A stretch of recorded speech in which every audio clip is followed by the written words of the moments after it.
Hi, everybody. So, today my psyche says step 2 in alchemization, tame the ego. The ego is something that connects your thoughts and your emotions. And the ego was assigned to us in bodies to, like, say you were going to get attacked by a snake or something like that, to put you in that flight or fright mode so that you will protect yourself. But we get so programmed in the ego and having it take over us and our thoughts and our emotions that we do a great disservice to ourselves. Like, we take our past experiences that hurt us and we cast them into the future through our thoughts and our emotions with judgment and judgment against other people, judgment against what could happen to us, judgment against what ifs, a bunch of should have, would have, could have, a bunch of judgment, a bunch of, what if. And then we do a big injustice to ourselves. And education, the news, things like that, keeping your mind active 24/7, shooting in these projections, the past, the future, the past, the future. All it does is put us in a constant fight or flight mode.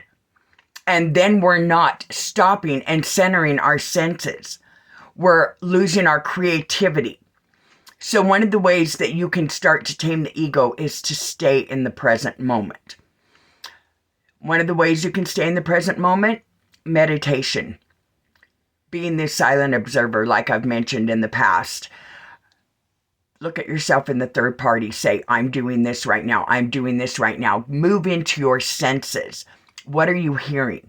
What are you smelling? What are you tasting? What are you seeing? When the ego comes up and starts pushing thoughts in on you, say, I appreciate you doing this for me, but I'm not in fright or flight mode. There is nothing, no experience going on in my now moment that is life-threatening to me or another person. And there is no experience going on in my now moment that is going to stop this world. So it's okay. You can go back to sleep. You can rest. I'm going to sit here in the now moment. Breathe. Meditate. Bring yourself back to now. Be the silent observer. It's really hard at first. You're going to find that your mind is going and your emotions are going, especially your thoughts, 24/7. And you need to step back from those. Get out of those. Bring yourself to the present. Go into your heart. What is your heart telling you about this situation? What is your, oh my gosh, I just drew a blank. What is your intuitive telling you about this situation? How do you feel about it?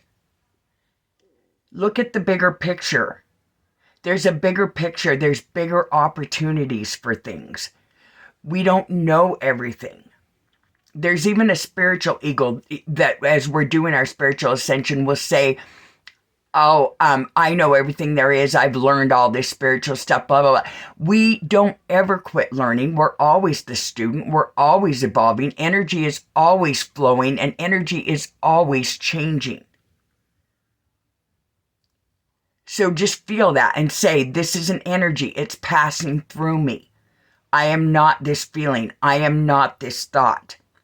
I am not this limiting belief.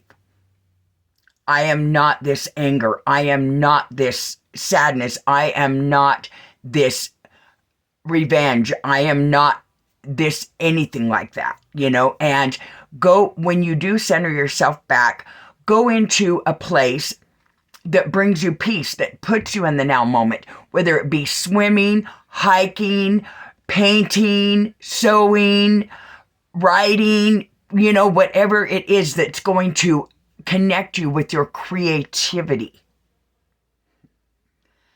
And then you can put your ego to sleep. It'll be hard at first.